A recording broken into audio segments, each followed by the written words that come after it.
Dangerous, crazy, and very powerful. Ooh, sign me up. Subject 0 is Jack. Ooh. Apparently Jack is a psychopath because she likes killing. Okay, that's not a psychopath. A psychopath doesn't feel anything when they kill, although Jack does have a rather vicarious view of killing and sex. She might fall under a distempered psychopath category, but only loosely. She's essentially a super violent, antisocial person who hasn't snapped or shown much emotional concern for others. Shepard, he's gonna think about it. Pisses me off. Now, taken literally, I'd find it terribly hilarious if someone would get pissed off for knowing someone else who likes to think about stuff. Within the context, this is merely Jack wanting to take action because she's impulsive toward violence, and would get angry that Shepard would actually have to think about things before committing to said violence, which is problematic since I don't ever recall a scene like this in the story ever happening. In fact, I do remember the exact opposite, where Jack has to think about being violent, which means she isn't as violent as she seems, and does discriminate at times. Thank you, marketing, for lying once again. Jack swears like a truck driver, if that's your thing. Jack likes sex up front, if that's your thing. Jack's a bald, tattooed, renegade person who doesn't understand herself, who has beautiful eyes, lips, a great voice actress, and a heck of a cosmetic department. Her loyalty mission is very personal, and calls to pathos in Jack's childhood, and gives us background on Human Team Evil and Concentration Camp number 601. She's also the anti-Cerberus mascot, as if we needed to anthropomorphize what's wrong with the Cerberus train. And like most women, she doesn't make any goddamn sense, if that's your thing. I have to say she's bald again because hair seems to be an alien thing in the Mass Effect universe, and for a human not to have any is sort of unique.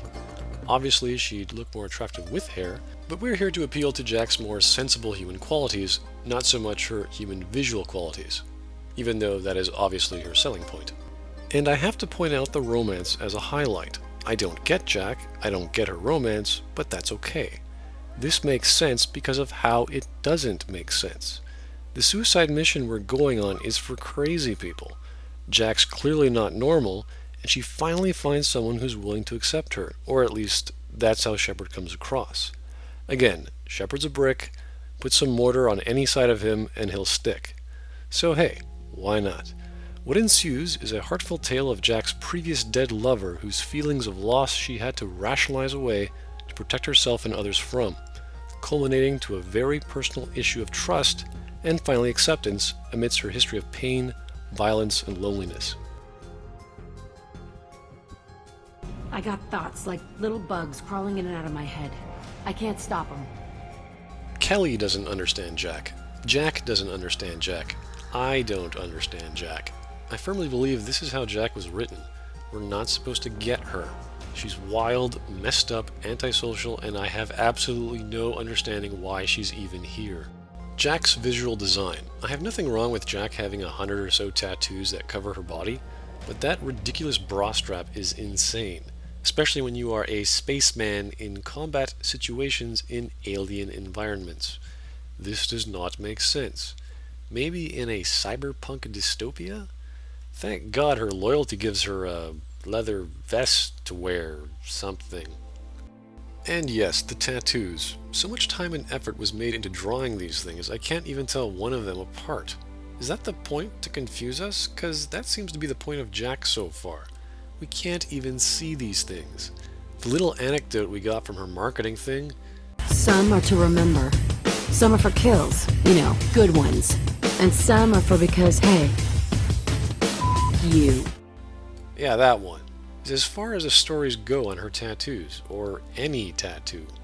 So here we have an entire tapestry of Jack's life, her supposed life in crime, jails, gangs, a religious cult, being a space pirate, even some gruesome sounding medical tattoos, and we can't see or get to learn about even one?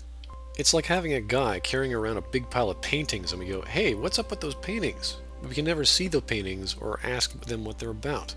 It's as if the artist just started drawing Jack and never stopped. Is this like a female Kratos on Stupid? Much the same way good writing is short, concise, and clear, so should Jack's tattoos.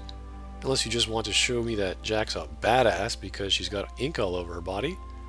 Ooh, you are so badass, Jack, you and your experiences as evidenced by your many full-body tattoos. Thanks for reducing her visual design to a visual design that I can't even appreciate. Jack's extensive tattoos suited her personality better than clothing or armor. Yeah, because she's messed up doesn't make any sense and we can't figure it out? Just like her body art. The final designs were intricately crafted as a visual story of her past. So show me the damn tattoos. Give me a story, goddammit. I would have liked to have made sensible comparisons, but there's nothing to even begin to compare. Like Jacob, you can't befriend Jack unless you intend on having a romantic relationship. Now this is where I'm more skeptical than just plain out confused. Why would I want to have a romantic relationship with a woman who's excessively violent, has one messed up life, swears like crazy, hates everything around her to the point of murder, and doesn't understand herself? If I can relate to such a person, I think I'd have thrown my controller around the room or killed someone. Jack needs a friend, not a boyfriend. Where and when did Jack start having feelings for Shepard? Because he was listening to her tale about her boyfriend that died?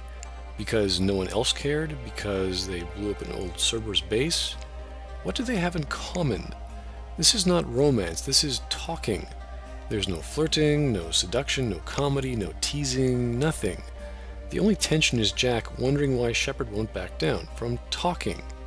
And this only occurs because Jack's wondering whether or not Shepard has feelings for her, at which Jack has a strong defense built up to deal with such situations, even resorting to meaningless sex. So because there was a change in topic to romance, boom, let's have a relationship? I'm not saying Jack doesn't like Shepard, I just don't know exactly why. Now maybe you guys can buy this because you're playing the Shepard persona or however your imagination works, and that's cool for you. Like Miranda, she gets an arc through romance, and so does Jack, where she pushes Shepard away and then confronts Shepard with her feelings, finally accepting another person in her life. Again, it's just not clear. Jack suffers from what is called cutscene power to the max. This is also referred to as RPG cliché number 140, the law of NPC relativity, or the Magus rule. That is evidenced by a cutscene with Jack taking out 3 Ymir mechs with her bare biotic hands. The cutscene shows 3, but the level shows 4.